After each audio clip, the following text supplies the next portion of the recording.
GMNA uses artificial intelligence for generated speech, visuals, and production. AI-generated content may contain errors. Please verify important information before making decisions or taking action.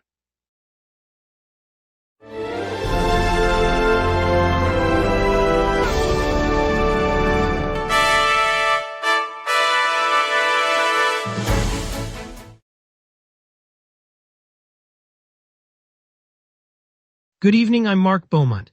Tonight we'll unpack the Mercier petition demanding relief for Route 138 gridlock, and I'll share the heat index forecast of 40 degrees for July 1st. Plus, a quick look at today's minor traffic delays in the West Island Post Office transformation. Over to you, Emma. Love Me Jeej, an Afro R&B experience, will take place at the Centre Populaire on Saturday night, featuring 3 local artists and a guest DJ. Doors open at 8 p.m., tickets cost $15, and the venue encourages attendees to wear vibrant colors to celebrate the Afro R&B vibe. Free parking will be available in the adjacent lot, and a food truck lineup will serve traditional Caribbean dishes throughout the performance. Lots to get to, let's begin, and we'll bring you the latest from around Montreal as the evening unfolds. Good evening, Montreal. City officials in Mercier have today launched a petition urging the provincial government to intervene in the chronic gridlock that halts traffic along Route 138. The petition, signed by dozens of local residents, calls for immediate measures to ease the long-standing bottlenecks that have plagued commuters for years. Municipal leaders say the congestion not only lengthens travel times, but also hampers emergency response and economic activity. They are pressing Quebec's Transport Ministry for expanded lane capacity, improved signal coordination, and accelerated public transit options. The petition was formally delivered to the Quebec Ministry of Transport this afternoon, and city engineers will monitor traffic patterns over the next month to assess any improvement. The appeal remains open as residents continue to voice frustration, and City Council has pledged to keep the pressure on the province until concrete action is taken. International Association of Gay Square Dance Clubs will bring its annual convention to the island next week, kicking off on July 1st and running through July 5th. The 5-day event marks the first time in 43 years that the gathering lands here, drawing dancers and instructors from North America and Europe. Co-organizers Jean-Marc Robichaud and Joel Smith say the program will feature workshops, social dances, and evening performances at venues downtown. Participants can expect beginner lessons, advanced choreography sessions, and a weekend showcase that celebrates the LGBTQ+ dance community. Events will be hosted in several community centers and dance halls, with a gala dinner and dance slated for the final evening. Organizers hope the convention will foster connections and showcase the inclusive spirit of the art form. The city's vibrant summer calendar now includes this historic milestone. An extreme heat index of roughly 40 degrees Celsius is forecast for July 1st, prompting health officials to urge residents to keep hydrated if they step outside. Meteorologists say the combination of high temperature and humidity will push the index to levels not seen in recent years, raising the risk of heat-related illness. The advisory recommends drinking water regularly, seeking shade during the hottest hours, and limiting strenuous activity, especially for seniors, children, and those with pre-existing conditions. Schools and workplaces are advised to adjust schedules where possible and provide cooling stations. The city's public health department will monitor conditions throughout the day and issue updates if the situation worsens. Citizens are asked to look out for signs of dehydration, such as dizziness, rapid heartbeat, or confusion, and to seek medical help if symptoms appear. 7-time Tour de France champion Alberto Contador touched down this morning, stepping into the city to break down the course for the upcoming World Road Championships. The former Spanish rider is joining a local panel of experts, offering insight on the climbs, descents, and sprint sections that will test riders later this year. Contador will appear on a series of live broadcasts over the next weeks, highlighting key points of the route that winds through the island's varied terrain. Organizers say his experience adds a global perspective as Canada prepares to host the 2026 UCI Road World Championships. Fans can expect detailed analysis of elevation changes and tactical hotspots, helping athletes and spectators alike picture the challenges ahead. The analyst sessions are set to run throughout the championship build-up, with daily updates slated for local television. Authorities launched a silver alert yesterday after a 75-year-old man was reported missing in Manville, part of the Lanaudière region. Police say senior may be disoriented, prompting province's system for vulnerable adults. The province's Silver Alert program, active since 2019, also circulates the senior's description on radio and television road signs. The alert mobilizes motorists, local residents, and law enforcement agencies to keep an eye out for the individual and any vehicle he might be traveling in. Officers are conducting searches along main routes leading out of town, checking nearby shelters and coordinating with regional emergency services. A K-9 unit has been sent to scan the outskirts of town. Residents who spot the missing senior or notice unusual activity are urged to contact the provincial police hotline immediately. The investigation remains active as authorities work through night, hoping to locate the man safely and return him to his family. Up next, the REM service is back after the rush hour outage between Central Station and Panama. Stay with us, we will be right back. If you run a venue, a comedy night, a concert, a fundraiser, you already know the hardest part isn't the show. It's selling the seats. Theaterfiller changes that. In minutes, you're set up with your own ticketing page, QR code delivery, and a door scanner. No technical headaches, no middleman taking a cut of your night. Your event, your tickets, your revenue. Go to theaterfiller.com and fill every seat. Welcome back, everyone. Let's pick up where we left off and dive into today's stories, starting with Emma Leclerc's look at what's happening across Montreal. REM service between Gare Central and Panama stations was halted during the rush hour yesterday, leaving commuters stranded across the city. Technicians worked through the afternoon and managed to restore train movements at roughly 4:45 p.m., though trains are now limited to reduced speeds as crews finish safety checks. The interruption affected the core stretch of the Metropolitan Express rail that links downtown to outlying neighborhoods, a corridor many residents rely on for work and school. REM officials confirmed that the line is operating under temporary speed restrictions but remains open, allowing passengers to continue their journeys while repairs are completed. The reduced speed adds about 5 to 10 minutes to typical trips along the segment. Authorities are monitoring the situation and expect normal speeds to return within the next few days. The Montreal Film Lab confirmed it will close its doors after a decade of serving the city's filmmakers. The decision was announced Friday afternoon, with the owner attributing the shutdown to a steady drop in investment for local audiovisual projects. As one of the few North American facilities still able to develop film for professional productions, its loss removes a rare resource for directors who rely on physical film processing rather than digital pipelines. The lab's closure means upcoming shoots will need to send reels to distant labs or shift entirely to digital formats, a change that could add time and cost for independent crews. Industry insiders note the trend reflects broader financing challenges across the province's creative sector, leaving a gap in the infrastructure that once supported both emerging talent and established productions. Yesterday, the city announced an urgent renovation program for 45 housing units earmarked for vulnerable residents. Officials said the work will begin immediately to address a growing shortage of affordable homes that has forced dozens of families into temporary shelter. The renovations will upgrade heating, plumbing, and accessibility features, making the unit suitable for seniors, low-income families, and those facing health challenges. City leaders highlighted that the rapid rollout is intended to free up shelter space and provide stable long-term housing for those currently relying on municipal assistance. The initiative follows recent reports that the city's shelter system is operating at capacity, leaving many households in precarious conditions. By accelerating repairs, the municipality hopes to create safe, permanent homes for residents who have been living in uncertainty. City officials will monitor progress and aim to complete the upgrades before the winter season arrives. Yesterday, an hour-long interruption on the Orange Line eased the evening commute for thousands of riders. Emergency crews responded to an incident near the downtown corridor, halting trains during the dinner rush. After a swift resolution, service resumed and trains were back on schedule within minutes. The Orange Line, a backbone of the subway system, carries commuters from the western suburbs to the University District, so the brief pause meant a ripple of delayed arrivals at work, school, and family dinners.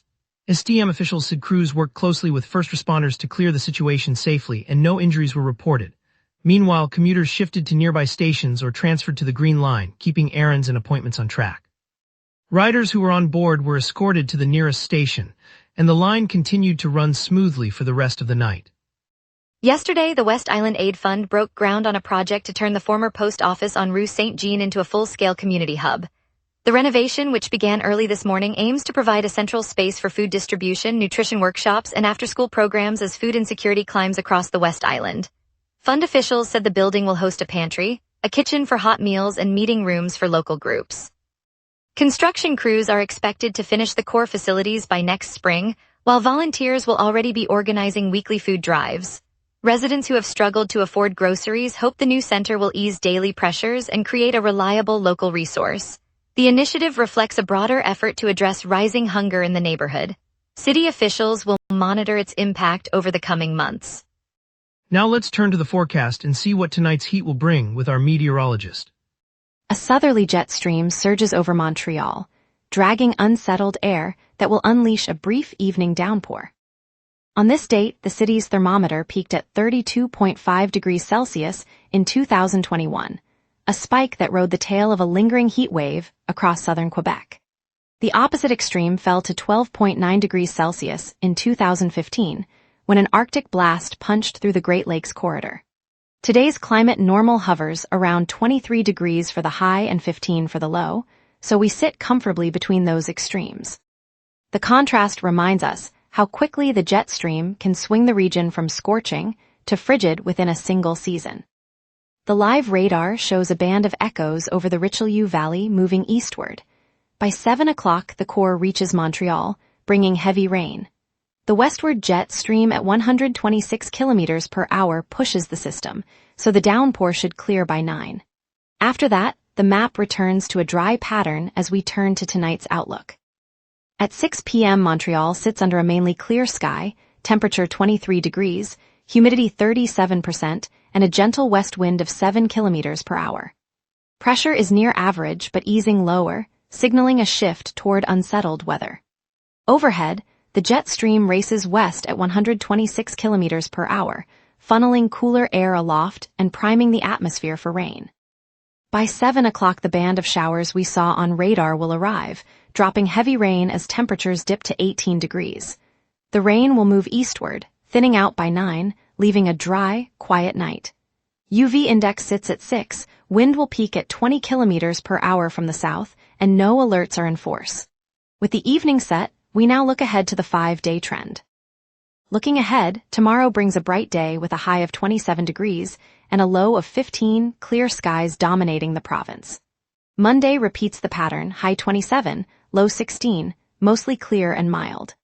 Tuesday shifts dramatically as a warm, moist air mass pushes north, raising the high to 31 and the low to 20, while overcast conditions bring 45% rain chances.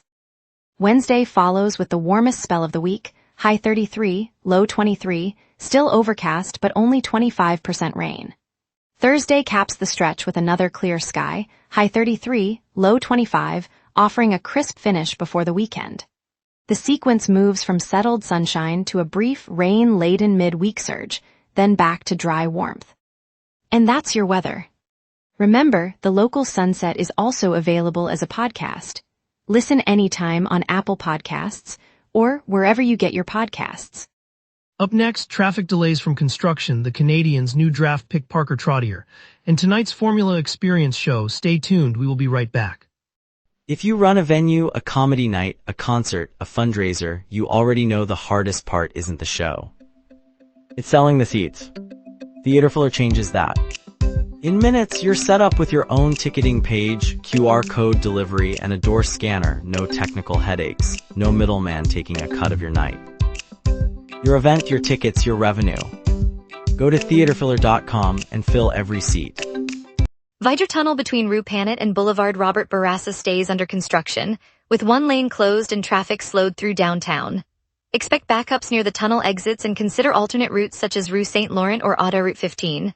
Pont Victoria also runs with a lane reduction as crews finish deck repairs, creating a queue on the eastbound side. Boulevard Cavendish continues with a work zone, so expect stop and go in the western neighborhood. At Exit 5, access to Rue Mansfield is limited to a single lane, adding a few minutes for westbound commuters. All other arterial roads are flowing normally, so you can rely on those routes this afternoon. On transit, the Green Line is under maintenance through June 26 to 28, so trains run on a reduced schedule between the affected stations. Orange Line signal upgrades run through June 27 to 30, meaning occasional hold-ups at interchanges. The Blue Line reported an operational delay this morning, but service is back to normal. Tonight, Diana Krall takes the stage at Salle Wilfrid Pelletier in Place des Arts, delivering smooth jazz that defines Montreal International Jazz Festival and reminding us why the city hums with talent. Her timeless voice weaves through classic standards, making every note feel intimate. Across Town Club Frame hosts Love Me Jeej, an Afro R&B experience that blends soulful vocals with a dance floor pulse. The setlist dives into contemporary beats, guaranteeing a night you won't forget. If you're after laughs, Comedy All-Stars rolls into Deli Planet on Rue de la Gauchetière Ouest, featuring a mix of local and touring comics who promise a night of witted relief, a perfect break for anyone craving humor. Looking ahead, Holy Festival of Colors bursts onto Old Port tomorrow, a 2-day celebration of music, food, and color throwing that turns waterfront into a living canvas. Expect color clouds and street performances that turn whole city into a festival. Stay tuned, Montreal, summer is just getting started. And now here's Jason with sports. Here's the latest Montreal sports headlines, from hockey to soccer and beyond. The Canadiens added a touch of lineage to their roster, selecting Parker Trottier in Saturday's draft. Trottier, the grandson of a Hall of Fame legend, joins the organization as a promising prospect. The move was reported by Sportsnet. In a tightly contested NSL clash on Thursday, Ottawa Rapid edged the Montreal Roses 2-1. The victory widened Rapid's cushion to a 4-point advantage atop the standings, leaving the Roses trailing in second place. CBC Sports Soccer covered the result. The City of Montreal honored Canadiens forward Brendan Gallagher with an honorary citizenship ceremony at City Hall Thursday afternoon. Officials highlighted his contributions on and off the ice, presenting the symbolic title in front of city dignitaries. CBC Sports NHL reported the event. 2 Canadiens legends earned enshrinement this week, as Carey Price and Patrice Bergeron were named to the 2026 Hockey Hall of Fame class. Their induction underscores Montreal's lasting impact on the sport, according to CBC Sports NHL. Quaben, the neighborhood grocery chain with stores from the Plateau to Verdun, is making headlines today. The chain announced a voluntary recall of natural chocolate milk after laboratory tests suggested tiny glass fragments might be present. Shoppers are being asked to either discard the cartons or bring them back to any Quaben location across Montreal. The recall, issued 15 hours ago, reflects Quaben's long-standing commitment to food safety and protects families who rely on its aisles for everyday essentials. In a city where local markets are community hubs, that dedication matters. It keeps our streets lively and our tables safe. It's a reminder that even familiar corners can lead the way in looking out for us. Later, we'll hear Quaben reminisce about natural chocolate milk and the response to a possible glass issue. Stay tuned for feel-good vibes. If you run a venue, a comedy night, a concert, a fundraiser, you already know the hardest part isn't the show. It's selling the seats. Theaterfiller changes that.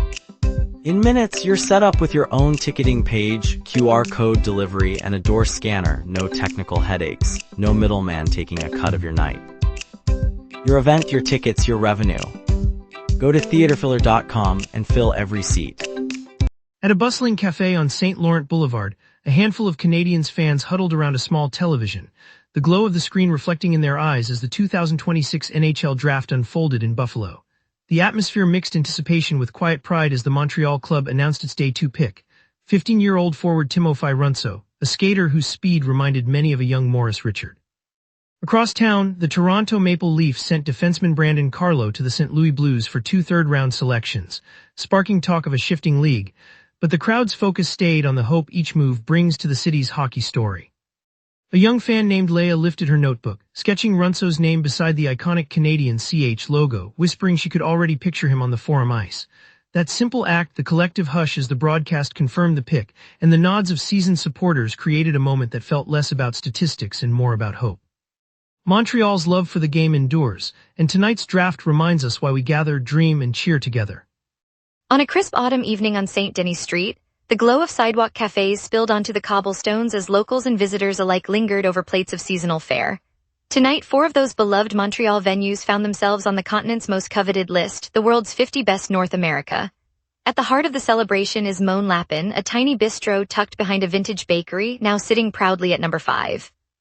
I walked in to find chef owner Marie-Claire greeting guests with a warm smile, the scent of caramelized carrots and fresh rosemary filling the air, while a small brass bell chimed each time a new dish left the kitchen.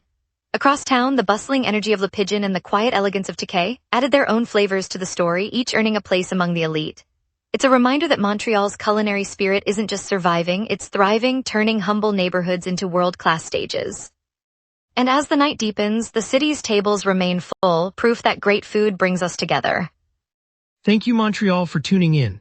Tonight's look at the Metro Orange Line's swift restoration reminded us how quickly the city moves forward. I'm Mark Beaumont, and I'll be back tomorrow with more stories that matter to our community. Stay safe, stay curious, and see you then.